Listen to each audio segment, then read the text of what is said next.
Minu nimi on Gerri Kotta ja ma olen muusikateooria professor Eesti Muusika- ja Teatriakadeemias. Ma uurin seda, kuidas muusikalist pilti kokku pannakse.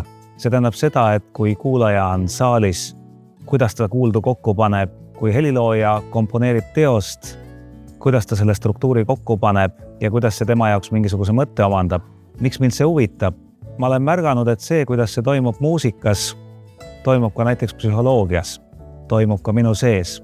Kuidas ma jõuan mingi ideeni, kuidas ma selle kokku panen, kuidas sellest saab midagi, mida ma saan hiljem kasutada. Toon näite sellest, kuidas pilt võiks olla kokku pandud klassikalises muusikas.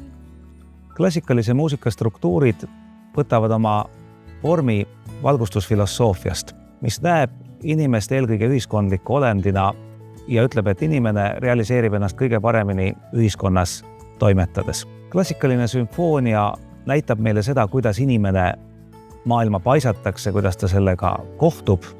Seal on kontrastid ja konfliktid. See on sümfoonia esimene osa, siis ta mõtleb selle üle järgi. See on sümfoonia teine osa. Siis hakkab ta mängima sellega ja eksperimenteerima, vaatama, kuidas maailm töötab. See on kolmas tantsuline osa. Ja lõpuks toimetab ta inimesena ühiskonnas. See on sümfoonia lahendus, finaal, neljas osa. Olen märganud, et sarnaselt klassikalise sümfoonia struktuuriga toimub mõtete genereerimine ja nende teoks tegemine ka näiteks organisatsiooni struktuurides. Et ühesõnaga muusikateose dünaamika ja organisatsiooni arengudünaamika mingis mõttes käituvad samamoodi.